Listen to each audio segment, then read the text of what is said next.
কে তুমি মা বলো না মা।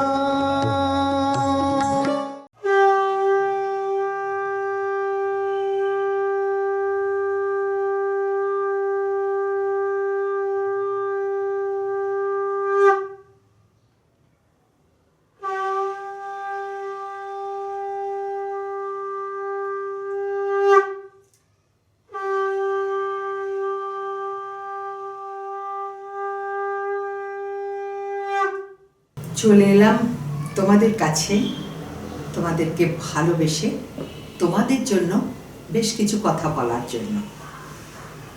তার কারণ আমি যেটা মানি সেটাই সর্বদা বলি, সেটি হলো একা ভালো থাকা নয়, সকলে মিলে ভালো থাকাকে ভালো থাকা কয়। তাই ঘনার বছর অনুষ্ঠানে আমাকে প্রতিদিন আসতে হয় তোমাদেরকে ভালো রাখার তরে। এবার আমি যেটা বলি তোমাদেরকে, যেটা হলো মনের জোর রাখবে। আমি দ্বাদশ রাশি বলছি, আমি তো আর কেউ না, আমি তোমাদের মা। মা চায় সব সন্তান সবসময় ভালো থাকুক। সকল মায়েদের দেখবে একটি করে সন্তান, দুটি করে সন্তান, কারো কারো 3-4টে হয় ইত্যাদি। আমার 12টি সন্তান। কেন বলো তো? 12টি রাশির কথা যখন বলছি, আমার 12টি সন্তানের কথাই মনে পড়ছে। এবার 12টি সন্তান থেকে আবার পার্ট বাই পার্ট ভেবে আমার অসংখ্য সন্তান। কারণ এক একটি রাশির জাতক জাতিকা অনেকে আছে, সেই জন্য আমার প্রচুর সন্তান। সেই প্রচুর সন্তানদেরকে খুশি রাখা আমার দায়িত্ব, আমার কর্তব্য। কারণ আমি যে আর কেউ না, আমি তোমাদের মা। তো মায়ের কাজ তো এটাই, সকল সন্তানের মুখে যেন হাসি ফোটে। আর সেই জন্য আমি নানাভাবে নানা ক্রিয়াতে তোমাদেরকে ভালো রাখার জন্য খুব ক্রিয়া করি, জলে ভেসে জপ করি তোমাদের মঙ্গলের জন্য, ভীষণভাবে যজ্ঞ করি ঘন্টার পর ঘন্টা তোমাদের মঙ্গলের জন্য। সংকট নাশিনী মায়ের পুজো করি তোমাদের কল্যাণের জন্য, শিব ঠাকুরের পুজো করি তোমাদের মঙ্গলের জন্য। তো এই তোমাদের মঙ্গলের জন্য আমার ভাবনা সারাক্ষণ। আর তোমাদের কাজ হলো একটাই, যেটা আমি বলতে চাই, সেটি হলো বলো না কাতস্বরে বৃথা জন্ম এই সংসারে। জীবনে সমস্যা হতেই পারে, ভয় কি? আমি তো আছি তোমাদের তরে। আর ঠিক এই মুহূর্তের জন্য আমি এসে গেছি তোমাদের সকলের ঘরে এবং তোমাদের সকলের হাতের মুঠোয়। মা এখন তোমাদের হাতের মুঠোয়, মানে মোবাইলের মধ্যে। তাহলে আমি তোমাদের কাছে কাছে আরো কাছে। ঘরে ছিলাম, টিভিতে ছিলাম, তার থেকে এখন হাতের কাছে এসে গেছি, আরো কাছে। তা যে মাকে কাছে পাওয়া যায় তাকে সেই তো আপনজন হয়। আমরা গানের লাইনে বলি না, ওরে অবুঝ মন সেই তো আপনজন, হৃদয় মাঝে যে থাকে অনুক্ষণ। হৃদয় মাঝে যে থাকে, আমার হৃদয় মাঝে তোমরা রয়েছে, তোমাদের হৃদয় মাঝে আমি রয়েছি। তাই আজকে দ্বাদশ রাশি কেমন যাবে আজকের দিনটি আমি একটু তোমাদেরকে বলে দিচ্ছি। সেটি হলো, প্রথমে আসি মেষ রাশি। মেষ রাশির জাতক জাতিকাদের কথা বলতে গেলে প্রথমেই বলবো যে এই বছরটি 2026 সালটি কিন্তু রবি গ্রহের রাশি। রবি গ্রহ সকলকে খুশি করার জন্য দায়িত্ব নিয়েছেন এই বছরে। ভালো মন্দ মিলেই চলবে, কিন্তু তার মধ্যে আমাদের আনন্দটাকে ধরে নিতে হবে। তাই জন্য তোমাদের জন্য বলা, নূতন প্রণয় আসার যোগ রয়েছে, প্রেমে পড়বার সম্ভাবনা রয়েছে আজকের দিনটির জন্য বলছি।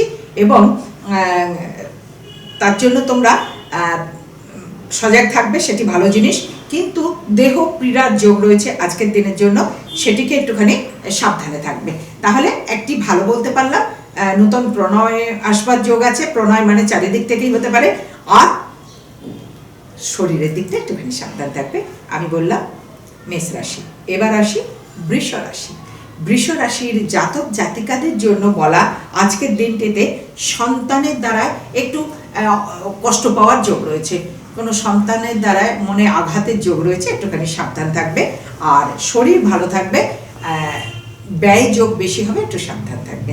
তাহলে এবার আসি মিথুন রাশি।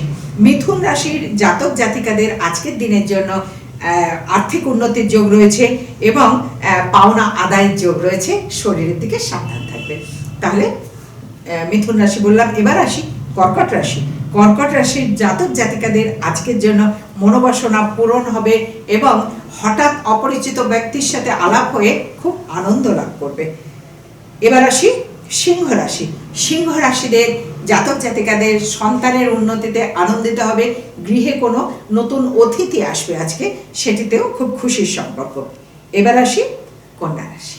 কন্যা রাশির জাতক জাতিকাদের জন্য বলা, আজকে ভাগ্যের উন্নতির একটি দরজা খুলবে, আর কোনো মানুষের দ্বারা ক্ষতি হওয়ার ভয় রয়েছে, একটু সাবধান থাকবে। এবার আসি তুলা রাশি। তুলা রাশির জাতক জাতিকাদের জন্য বাস্তুর উন্নতি, বাড়ির উন্নতির যোগ রয়েছে। কোথাও বাস্তু কেনা, বাড়ি কেনার যোগ এতদিন ধরে চলছিল, সেটা বাস্তবে পরিণত হবে, বাস্তবে পরিণত হবে, এটাতে আনন্দিত হবে, কিন্তু শরীরটা নিয়ে একটু ভয় রয়েছে, একটু সাবধান থাকবে। এবার আসি বৃশ্চিক রাশি। বৃশ্চিক রাশির জাতক জাতিকাদের জন্য বলা, তোমাদের বিদ্যায় অনুরাগ আসবে, বিদ্যার দিকে খুব ভালো আছে, যারা বিদ্যা করছো, যারা কর্মের দিকে আছো, কর্মের উন্নতির যোগ রয়েছে। এবার আসি ধনুরাশি। ধনুরাশির আজকের দিনে গা হাত পা ব্যথা যন্ত্রণা, শরীরটা খারাপ হওয়ার ভয় রয়েছে, বিকালের দিক থেকে সময়টা খুব ভালো যাবে। এবার আসি মকর রাশি। মকর রাশির জাতক জাতিকাদের আজকে রাগ, মাথা গরম করে ভুল কাজ করে ফেলার ভয় রয়েছে, একটু সাবধানে থাকবে। আর খুব মাথা গরম হয়ে গেলে একটু তোমার আরাধ্য দেবতা লক্ষ্মী দেবীকে একটু ডাকবে, তিনি তোমাকে রক্ষা করবেন। এবার আসি কুম্ভ রাশি। কুম্ভ রাশিদের বহুদিনের গোলযোগ, অশান্তি আজকে কেটে যাওয়ার যোগ রয়েছে, হঠাৎ কোনো ভালো খবর আসবে, প্রাপ্তি যোগ আছে, এটি তোমাদের জন্য খুব শুভ। এবার আসি মীন রাশি। মীন রাশি আজকের দিনে জল থেকে খুব সাবধান থাকবে, জলে বিপদের ভয় রয়েছে, হঠাৎ একটি শুভ সংবাদ তোমাদেরকে আনন্দে ভরিয়ে দেবে, খুব শুভ যোগ রয়েছে। তাহলে তোমাদের সকল রাশির জন্য বলে আমি খুশি হলাম। মন্দগুলোর জন্য আমি তোমাদের জন্য ঠাকুরকে জানাবো, যাতে সংকটনাশিনী মা তোমাদেরকে রক্ষা করেন। প্রত্যেক মাসে এই আশ্রমে, রামকৃষ্ণ দিগদর্শন সেবাশ্রম আশ্রমে প্রত্যেক মাসে একটি করে মঙ্গলবার সংকটনাশিনী পুজো হয়। আগামী আবার তারিখটা পড়েছে মার্চ মাসে 10 তারিখে।